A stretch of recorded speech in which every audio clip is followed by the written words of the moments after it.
Hi, and welcome to ASHA Global Voices podcast, where we share powerful stories from around the world on diverse cultures, leadership, and the human experiences that bring us all closer together. I'm Tiasha Sterle, host and creator of this podcast.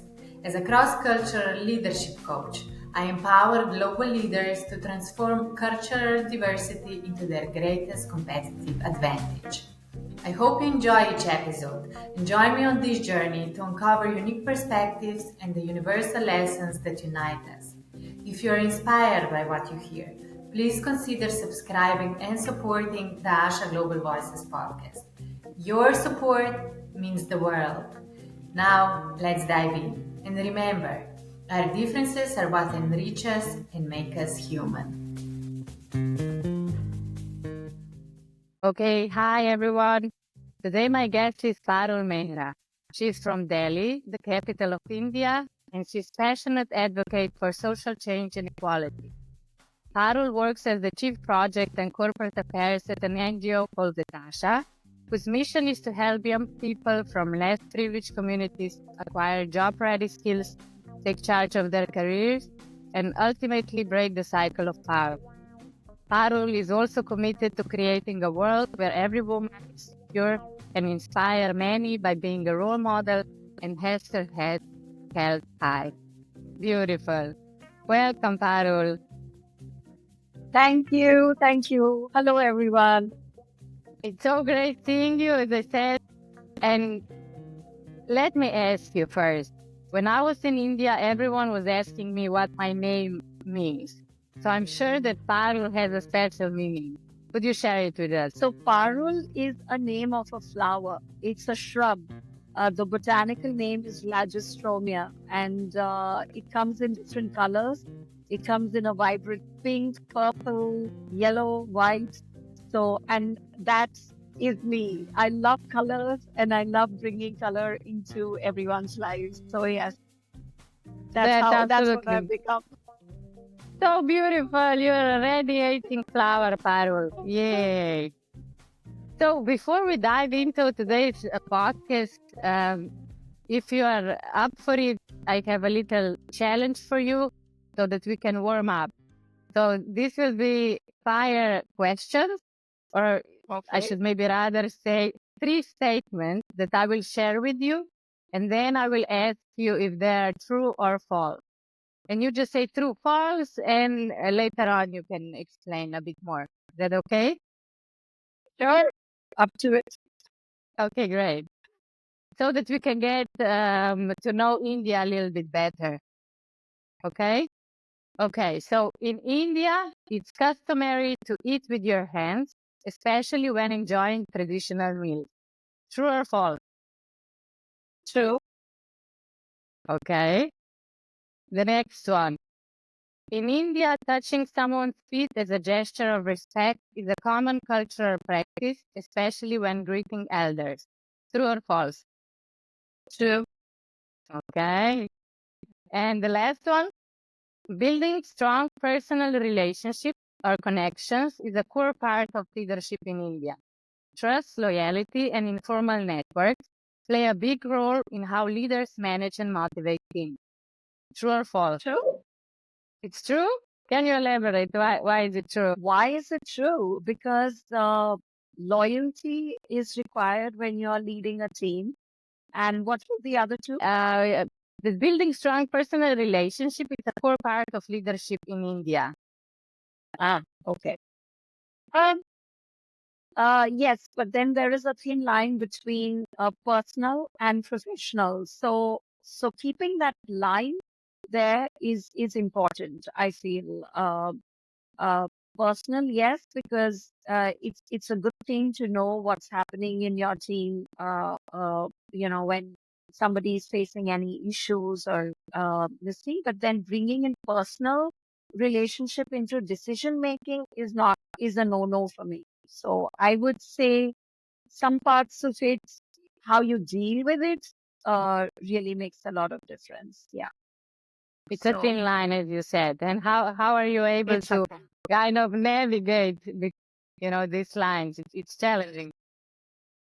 It isn't if you have drawn up clear plans and if you know what the outcome you want to achieve. So if the outcome is to impact the community, then personal relationships do not come in the middle, because if you come in from a judgmental viewpoint when you're getting the girls into the workforce and somebody says, oh, no, but in my family, this does not happen. But I'm sorry to say that, the project that we are working with is working with girls to make them empowered by getting them into the workforce.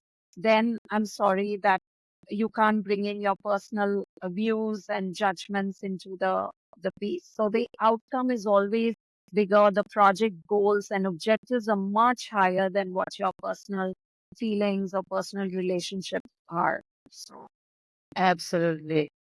yeah. But in general, would you say that in your culture that it's important, building relationships that maybe go beyond just we are working on a shared project. I know you also work with corporates, So do you like to kind of have lunches together, get to know each other's a little bit more on a personal side as well? Yeah.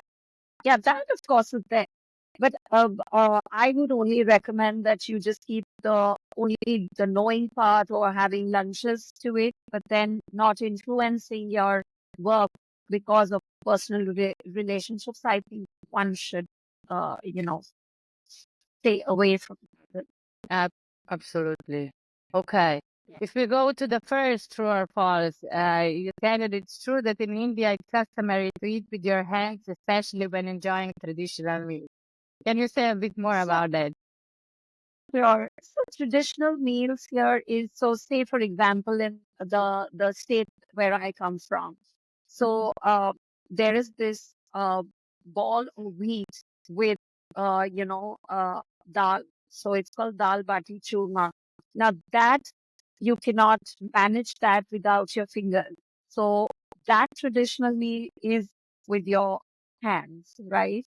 So breaking of that ball into a bowl of soup, for example, and then you can eat it with a spoon. But then till then, the breaking and everything happens with your hands. Or maybe if it's a porridge like thing, which you're eating, which is called khichdi with curd, then and with a snack, then of course that also works very well with a hand. In south of India, they all eat with their hands, the rice and the idli and everything. So yeah, it- traditionally people eat with their hands, but then now we have found ways to eat with spoon and a Yeah, fork and a of course. we've also learned. But when I was in India, it was, I think probably I started eating with hands in your country, and I love it so much. Always when I have like the chance to eat with my hands, I do it. Unfortunately, usually at home, but I really believe that it's a different experience, with all of Yes, your senses as well with hands. So yes, yes, uh, absolutely. Yes. completely different than eating with fork and knife. It's just so boring, and it misses one ingredient. Yeah. Yeah. But Okay. And an yeah, omelette, tell me. I would eat with a fork and a knife. Yeah, yeah. Okay. And in India, touching someone's feet as a gesture of respect is a common cultural practice, especially when greeting elders. Can you say a bit more about that? So it all started with in the olden times where you would cover your head as a sign of respect. You would just bow down and touch your elders' feet as a sign of respect. But I feel that if you, in today's generation, I feel that if you didn't even do it, but showed respect in a way by just bowing your head, I think that's also fine. You don't really need to touch anybody's feet if you don't feel like it. Earlier, it was a compulsion. to do it. Mm-hmm. And compulsion is not a good thing. When you do a compulsion thing and you don't respect that person and you're just doing it, I feel it has to come from the heart. So Mm. that's the change we are bringing in the younger generation, or the generation my children. They will always bow down only to those people who they genuinely respect. Otherwise, it's folding hands and just a nod. So yeah, used to be customary. Okay. And Changing. usually you do it, you greet this way with a bow, elder person. So if you are Yes. younger, okay, okay. Thank you so much for sharing. It's so interesting. Um, if we generalize a little bit, Parul, and if I ask you, which I don't like generalizations, but sometimes we cannot avoid them. Um, if you would have to describe Indian people with three characteristics, what would they be? What comes to mind? Hospitable. We feel that uh, uh, there is this saying called Atiti Devo Bhava, which is uh, guest is uh, like God. So when we invite people over, it's the hospitality that is very, very close to our hearts. So that is one. Uh, Number two, it's the diversity that exists. So every 5 kilometers, there is a language change. Every 5 kilometers, there is sort of a different kind of a culture. So um, I think adaptability is what I would say, that in metropolitan cities, you'll find people from different cultures, different states, different languages. In a Mumbai metro, in a local train, that is one train, you'll find six people reading six different newspapers in different languages. That happens in India. So adaptability, I would say. And third thing, I would say we are very passionate about food. So Mm. so and cricket. I think these are the two things that you would find Indians really uniting over cricket, which is a sport, and food. Absolutely. Indian food is so good and as well so diverse. And Yes. if I can add, I agree that, I felt so welcomed when I was in India, and I can easily say that I met some of the nicest people there as well. Um, Oh, yeah. thank you. That is so Mm. so kind of you. But tell me, Parul, how many languages do you have? I forgot a little bit. I think it's around 25 official languages. Yes, yes. So we have mm, though because my grandmother was a doctorate, she did her PhD in languages, and she said that every 5 kilometers a language changed. She had her whole research on it, and official languages maybe 25, but then the dialect keep changing. So I would say many more, Yeah, because uh, at the border, you'll find, so in a Rajasthan, which is bordering Punjab, it'll be Rajasthan come Punjabi. So you'll have words which will be mixed. At a border of Rajasthan and Gujarat, it'll be Rajasthani and Gujarati, which will be mixing. So it's like, it's really, yeah. really, really interesting. Yes. Really interesting. Such a big and diverse country. I think how many of you are right now? Do you know? 1 billion and almost more than 1 billion. Yeah, I think it's almost 1.5 billion. Yeah, Yes. and and you live in Delhi now, which has, I googled it, at the moment around 33 million people living in Delhi. Huge. And Tyasha, the other thing is, because metropolitan cities provide job opportunities, so 33 million keeps getting increased and Bigger. increased, and the expanse of Delhi is also increasing, because the companies are opening at the outskirts. So we place a lot of in the organization that I work for. We place a lot of young people in the corporate sector, and I find so many migrants who have come and settled in Delhi and NCR, the neighboring part of Delhi, because Sense. yeah. So tell me, Parul, what do you like? If I ask you, what do you like most about India or Delhi in particular? You choose. I think I would say India because uh, the first and foremost, my family was part of the independence movement, and they have been talking about how difficult it was to get India into an independent state, and for From us to really, the English, yeah. yes, yes. So uh, one has the feeling of belonging, in the country. I know the language, the people, the culture. Uh, I think everything put together, it's India for me. So you are in love with India. Yes. That's beautiful. And is there maybe one thing that you would change about India? I think the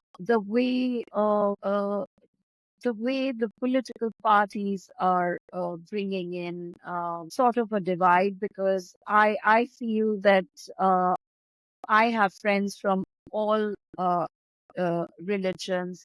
Uh, we have really looked at the Constitution. We've lived the Constitution, where we've talked about secularism, we've talked about democracy, we've talked about and India is resilient, right?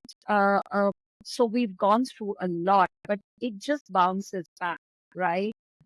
And I feel with so many people, with so much of potential that is existing in India today, we have to get past our own agendas. We have to look at India becoming a superpower. I think that is what I strive for, and I also do connect in with those kind of organizations, which is working towards bringing in social impact and bringing in equality. So that Yeah. is what I feel uh, that is lacking, right? Okay, so that India wouldn't be so divided, but you would work as one, no matter Yeah, the religion or anything else, any differences that you have. We are all humans at the end, right? I know. absolutely. And I don't talk feminism just from one angle. I mean, it is all about everyone becoming socially, emotionally, economically self-reliant. And that is what I strive for in whatever work I do. Yeah. But now that you mentioned feminism, how is it maybe for you? Or I know that you work with girls and with women also. Um, how is it being a woman in India? It's not being easy, a As woman. uh, Tyasha, for me, I'll just step a little back. So I come from a family where women have broken the glass ceilings. My grandparents, my grandmother, uh, nobody was talking education at that point of time. I'm talking 90 years ago. Nobody was talking education, educating girls, but they were the ones who were one one woman in a group of boys, or two women in a group of boys. And I come from that family. So I've grown up in in a household where equality was a given. I mean, nobody questioned it. Nobody even said that, oh, because you're a girl, you can't do this. And it just breaks my heart to see there are so many girls who have to struggle with this every day. Even a small thing such as a phone. Uh, no, you're a girl, you cannot get a mobile phone. A boy can get it, you can't get it. I understand it is not a safe place for girls. I also have a daughter. I would also feel concerned. I would equally feel concerned for my son as well, because it's not a day and age where, you're just talking girls are safe or boys are safe, safer than the girls. It's not like that. But I feel really, really saddened by the fact that in 2024, we are still talking equality. In 2024, we are still struggling and fighting for these girls and for the women to have the basic human rights to earn, which is, I don't know how much more work we'll have to do. We are doing it every day, every day, every day. But yeah, we still, um, we've got to look at scale. We can't just do very small things. We have to look at scale and bring about that change. Absolutely. Unfortunately, I guess to always change takes some time, but yeah, women being independent is a completely different world then, also for us women. And yeah, you were lucky to be raised in such an environment. Beautiful. Okay. So tell me, Parul, what would you say? What are some common stereotypes about Indian culture? Can you come up with any that you don't like or you feel that they are nonsense? Lots, we fight with them every day. Like I earlier said, that the girls uh, should only opt for becoming teachers, or there are stereotypes for girls where professions are concerned, or there are stereotypes for girls that they should be at home, they should be seen at home, and they should get married as soon as they finish school. So But these are, yeah, would you say that you were saying so. this still applies to the majority of women in India, or you know, is this still like a norm for the majority of women? This kind of expectations of just getting married, don't have a phone, you don't need education. In the north, yes. In the south, not so much. Uh, and in the rural areas, in the villages, yes. The villages that we work in, definitely. Those kind of stereotypes are there. Okay. And arranged marriages are things Oh, yes, there's that's another yeah, one. Yes, that's another one. they're still a big thing. Yeah. Can I That ask you, and I would say majority. That I would say majority, because then comes the religion, or then comes the caste. Okay, the boy is from a lower caste or a higher caste, the caste system. So yes, the arranged marriages are also a big thing. can I ask you a It's personal across question? classes. Did you have an arranged marriage or no? Yes, I did, but I chose him. So my parents arranged to meet a few boys, that because I didn't uh, really go around looking for one. So they found me some prospective matches. And then I had a discussion or an interview or whatever you might say. Mm, So met them. And then finally I had the right to choose who I wanted to get married. great, but this was still quite advanced that you had was Yes. quite a couple of years ago. Not everybody has this choice, right? Yeah. To decide for themselves. Yeah. But And then courtship also is like a big thing, because during the courtship, you can still decide and get to know the person better, and then say yes or no. You still have there is no compulsion for you to go on. So, absolutely. Okay.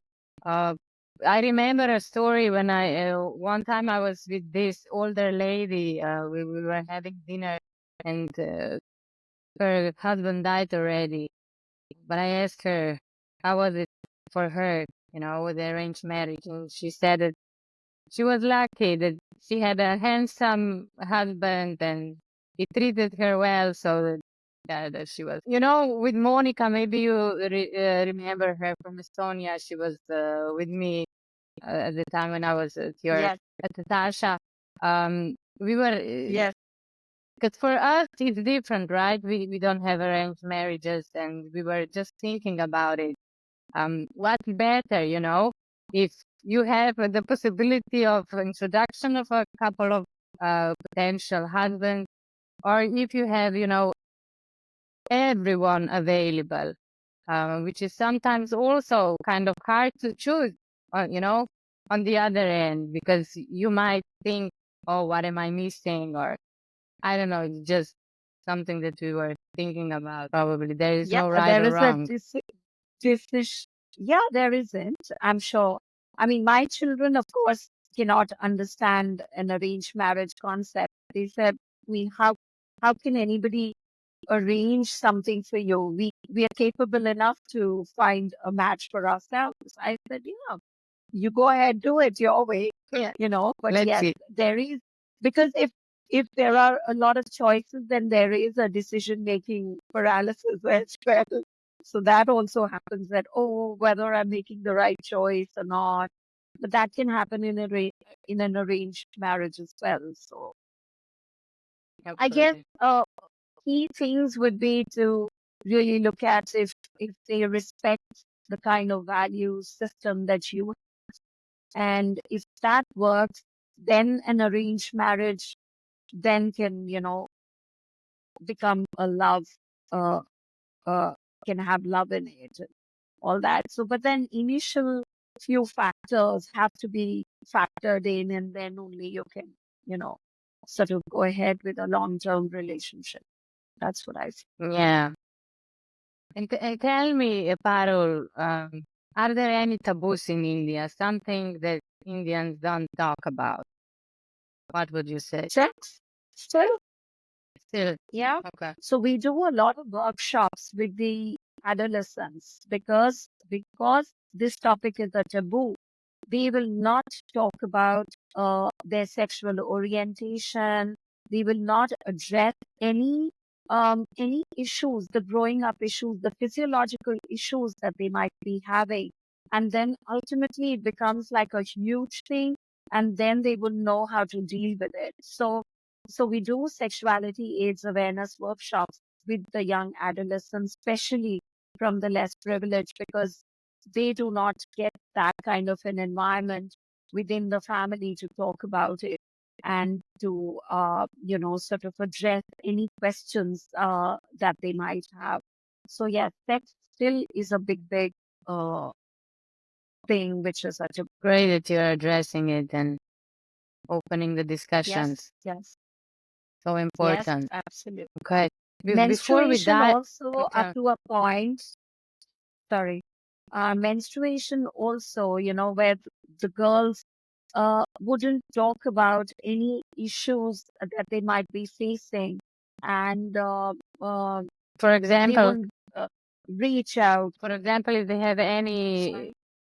any challenges with their menstruation, can you give me an Yes. example, like if it's not regular or if it's really painful or things like that? So that too, plus looking at hygiene, the kind of products that you're using.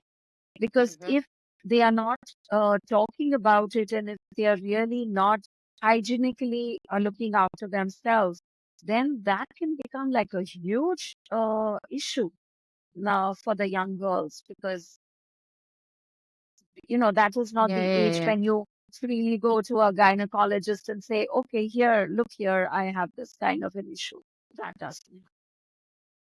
So that Okay. also is very, very important. It's picking up now. A lot of organizations are working on menstrual hygiene, workshops, awareness building, all. So tell me, because you already started to talk a little bit of your work, can you tell us a bit Yeah, more first about ETASHA, the NGO that you work for, so that we get to know it a bit better? yeah.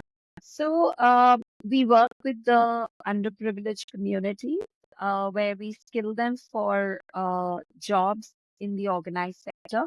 We also help them to look at the other option of earning, which is set up their own enterprises by becoming entrepreneurs. We work with adolescents who are in high school, and we work with youth who've just completed their 12th standard and they are pursuing their higher education. Or maybe they don't want to pursue their higher education, but then they still can get skills and get jobs. We work with women. We help them to set up their enterprises in the office sector. In their areas. Absolutely amazing.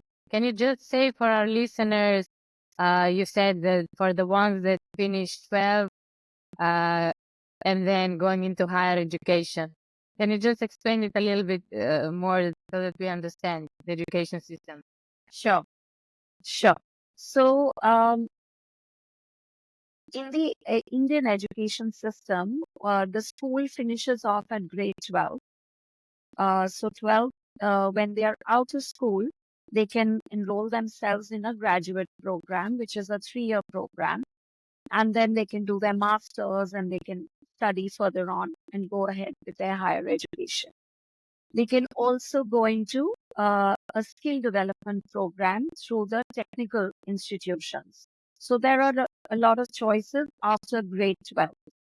What we do is, since they come from the underprivileged communities where their parents are not working in the regular uh, uh, uh, organized sector jobs, they could be an auto rickshaw driver or just owner of small businesses. They at least are able to get their kids to study till 12th standard. Post that, they say that, okay, we don't know how to help our child. The child wants to work because they've now turned 18 years. And in India, you can only work once you've turned 18, the regular employment. So that is when ETASHA decided that since we are a very youth-centric organized country, we've got 64% youth in the country, and there are these organized sector corporations who are looking for entry-level workers, skilled workers. What is the problem? So they are not skilled because they're just, they've come out of grade 12. They're not skilled enough to work in the organized sector. So we have a 2-month program which skills them in the basic employability skills, and then we get them placed in the organized sector. So different sectors such as retail, hospitality, ITES, or manufacturing sectors, we do this small program where we look at communication skills, intrapersonal skills, getting them interview skills. Computers is a major part of it. Computers, internet, all these basic digital financial literacy skills, we get them ready with, and then we get them jobs in the organized sector. So that's the journey of a young person who then starts earning, can still pursue graduation through correspondence, through distance learning. They don't have to go to a regular. Yeah. So basically, if I understood correctly, the majority of this youth from underprivileged backgrounds, the 12th grade is obligatory, right, for everyone? Yes. Okay, so once they finish, they often don't pursue any other vocational trainings or anything else, right? And then you offer them these skills so that they can get employed in retail, hospitality, and things like that. Yes. Yes. So when you say obligatory, it's obligatory only from the angle that the recruiter wants at least 12 pass candidates. If they are 10th pass, then the chances of them landing up in a job is far less than the 12th pass. Okay, but I thought for example, in Slovenia, we say primary school, which is 9 years now, it's obligatory for every child to go and to, I think, also finish. Is it the same in India? The children are obligatory to go and study in school for this? Yes. So the government has got wonderful schemes where they push girls into education. So they have a scheme called Beti Bachao, Beti Padhao. Beti Bachao is save the girl child and get the girl educated. So that's one scheme. Under that scheme, the girl is it is obligatory for the girl to finish school, and that's the scheme that helps the girls into education. Great to hear. Um, and how many youth, if you have a number in your head, let's say in a year, how many of them get employed by your companies? Okay. So we have an 80% ratio. If we get 1,500 students trained in the employability skills and vocational skills program, 80% of them get placed in the organized sector. 20% of them maybe take up jobs later, or they go into higher education, or the girls may not be allowed to work. So there are some cases when the parents say that, okay, enough is enough, we'll get you married off. So those are those 20%. But 80% young people do get placed in the organized sectors Absolutely amazing. every year. And if I remember correctly from the time that I was with you, I think that if they get employed, let's say the son gets employment from your sources, they immediately usually start earning more than their father, which is the one providing for the whole family. Is that correct? Absolutely correct. In fact, Asha, you'll be so happy to know that in one of the families, one son did the course and started earning. As soon as his sister completed 12, he sent her to ETASHA's training center. She's gotten a job. So now both of them are bringing home regular incomes in the family. Father is a daily wage laborer. Similarly, another family, there were three girls who got jobs one after the other. And now imagine, from a 10,000 rupee earning member, it's gone up to 60,000. So it's that jump when you get four people, who start earning. There was this woman entrepreneur who started her business. She got her daughters enrolled in the program. So they started earning regular income. The first thing that the elder daughter bought was a land for her mother to build her house. The second daughter bought a smartphone for her mother. So that's how it just changes the whole dynamics of the family, and that's how they are able to get the families out of cycle of poverty. Absolutely fantastic, Parul. So great to hear this. Because, yeah, we often without your help and this kind of training and the possibility to get interviews, to work in corporate, uh, what happens with this youth? They stay in poverty. They try to kind of get by day. That too, plus they get into the wrong company as well. And that is what we fear. So the area where you were also going to visit, Tigri Kanpur, that is one of the areas where a lot of drug peddling happens. And a young person who does not find the right path can get into these wrong practices as well. So uh, it's a good thing. Whatever minimum money that they can start working, getting home, they start getting the flavor of earning their own money, the stars in their eyes, and the glow on their faces of earning your own money. I think that is incredible, and that keeps them away, from the basic, the social unrest Mm, that happens. So okay. that is very, very important. And tell me, Parul, what do you enjoy most at working, at what you do? Okay. So, of course, nothing beats the fact that when a youth gets a job, or when an adolescent finds that, oh, this is the career I want to, go towards. I know I'll be able to make action plan and I'll go towards that. Or when a woman sets up her own little shop and starts earning money from that, I think Hmm. nothing can overpower that feeling. But having said that, uh, what also gives me a lot of joy is when I'm conceptualizing the whole project. And project, when I say that, okay, so many lives or so many geographies we want to take this program, and seeing the impact at scale. So we've now moved to Rajasthan, we are in Haryana, we are in Delhi, we want to move to other states as well.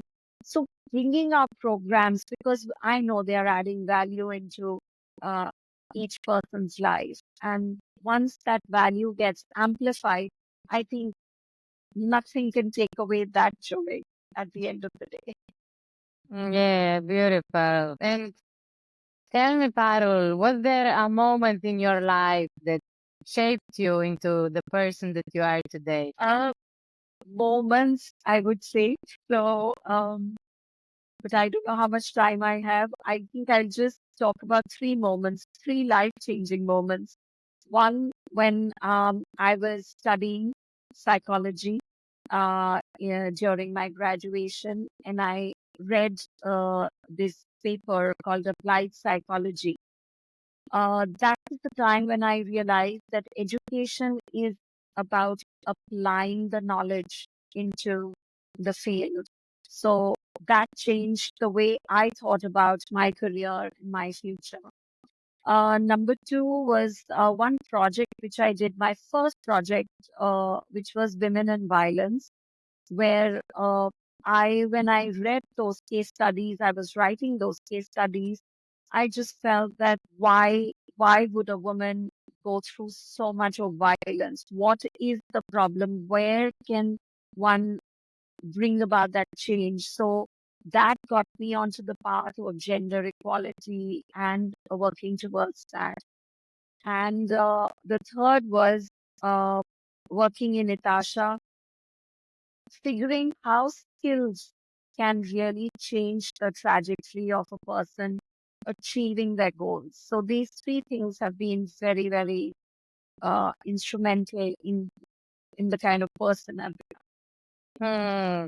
And the kind of beautiful work that you do, and such an important work as well. Thank you. And tell me, Parul, I can imagine that your work can be also challenging, right?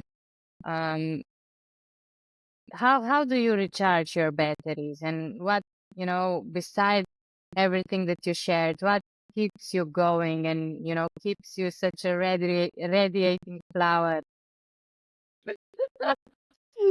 Um, about 3, 4 years ago, Asha, I did a leadership workshop, and where it just so beautifully my purpose I was able to articulate. And ever since I have worked on it and aligned my work around my purpose, I think that just keeps me recharged.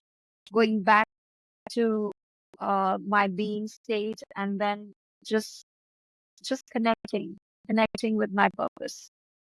Okay. Can you just say your purpose once again? I guess it's connected to what you shared, all the values and everything that shaped you. But can you tell it once more? What's your purpose, Parul? Sure. So I envision a world where every woman is secure, is a role model, and has her head held high. And that is what I I strive towards and I work towards. Absolutely beautiful, Parul. So important. We need this globally, right? To empower every woman to stand tall and be confident and secure and financially secure. It's a beautiful Yes, cause.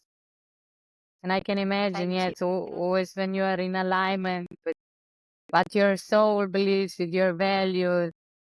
It's really energizes us. Beautiful. Absolutely. And I noticed you, ASHA, at the organization, you were participating at the Delhi Half Marathon, where you raised also a lot of funds. And this is happening already for years, right? You're participating each year. Can you tell us a bit more about this half marathon? Sure. So, marathon, as you know, is a sporting event, but how a social service or a not-for-profit can also connect to the marathon is through their philanthropy pillar, where when a person runs for a cause, can also fundraise for the kind of cause that they feel very strongly about. And we find so many corporates, funders who also run towards reducing unemployment, and that's what has helped us to raise funds this year, and we'll be able to uh, work with 7 times more young people to get them skilled and placed in the organized sector. So I'm really, really excited to now get that going. But yes, marathon is always has been a very important part of a fundraising platform for ETASHA. Absolutely amazing, and big congratulations on that. Thank you. Thank you so much. Okay, can I ask you one a bit more general question about leadership? As you are a leader as well, Sure. and you are also surrounded with leaders, what would you say how Indian culture approaches leadership? Is it more top-down, more authoritarian, or more open nowadays? What would you say, in your opinion? So each their own, but I would say that top-down leadership does not work anymore. With the kind of younger generation that is coming into work today, it has to be more consultative, collaborative, and very empowering, I would say. So it's the leadership also, if they are still thinking authoritarian, and if people are still thinking autocratic, those organizations are not going to survive so much in future because of the kind of young workforce that is coming in and joining. They are not going to take it. So the Okay. leadership will have to evolve. It will have to change. And who is for you a great leader? You're talking about No, person or I mean, generally? in general, yeah. How do you view someone that you respect as a leader? What qualities does this leader have? Leader as a mentor is always the topmost for me. If that leader is mentoring you to becoming better and better and doing better every day, that leader will take the cake any day. That's the topmost. Okay, yeah, amazing. So tell me, let's say that someone is coming to India and he never worked with Indian people, doesn't know really Indian culture, right? What would be your advice for this person? Okay.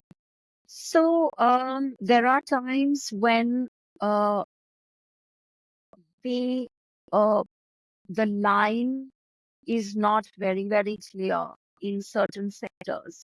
So they try and take advantage of your um, niceness, I would say.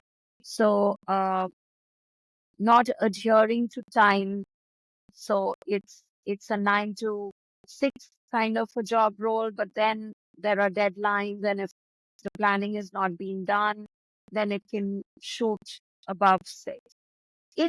It's how you on day one figure out what their working style is. in that particular organization, and then state what you would like, what your working style is. Because if you are a thorough professional, you stick to your timelines, you stick to your deadlines, then you wouldn't like that they take advantage of your professionalism, right? And sort of push you to stay back late or do things. So I guess before entering any organization, just figure out what their working culture is, what their working style. Okay. That's So what I was. what I'm hearing is, for example, the working hours should be 9 to 6, but then, you're a good worker, you reach your deadlines, goals, everything, you manage your project well. And then because you are nice, they might give you more projects and prolong your hours. Hmm. Okay. Something to pay attention to. That could happen. So just figure out what exactly is expected from you, and what is the kind of working culture that they have in the organization, because every organization is different. Absolutely. Parul, I have to ask you, what do you have on your left hand? Uh, Something beautiful made of kana. What is it? This is Hina. We had a festival, which was Karwa Chauth, which is you do um, sort of a fast for your husband's long life. That is Okay. that is a culture. So this is just a celebration. This is Hina, which I have Mm-hmm. put. Beautiful. So you fasted what? One day? Just one day, yeah. One day for your husband to live long. Amazing. Beautiful. What a good wife, Parul. He is lucky to have you. Yeah. So he uh three so this is one day, but he fasts 365 days for me. He How many works. days? How many days? No, I no, asked no, the whole just year. so that he's good to be the whole year, right? Yeah, yeah.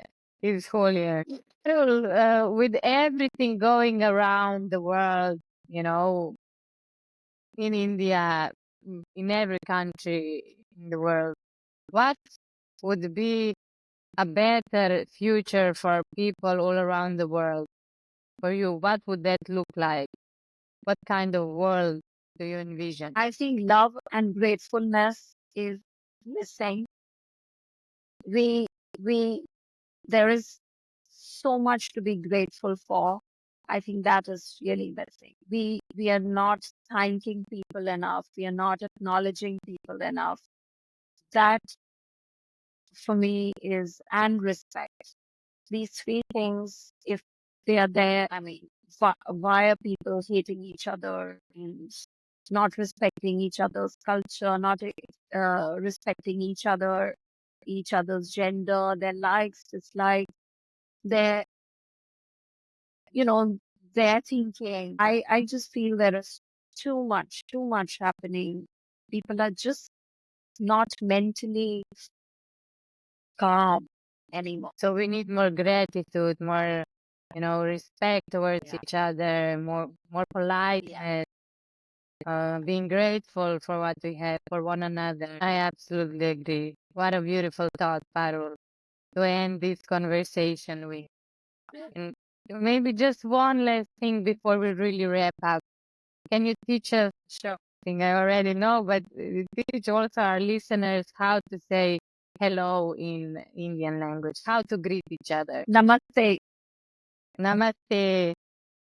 Thank you so much, Parul, for taking the time and for everything that you shared with us. It was an absolute pleasure. And I wish you all the best with your mission, fulfilling your mission, and with the work that you do with the Tash as well. Thank you. Thank you so much, Vyasa, and so lovely to meet you again. Likewise.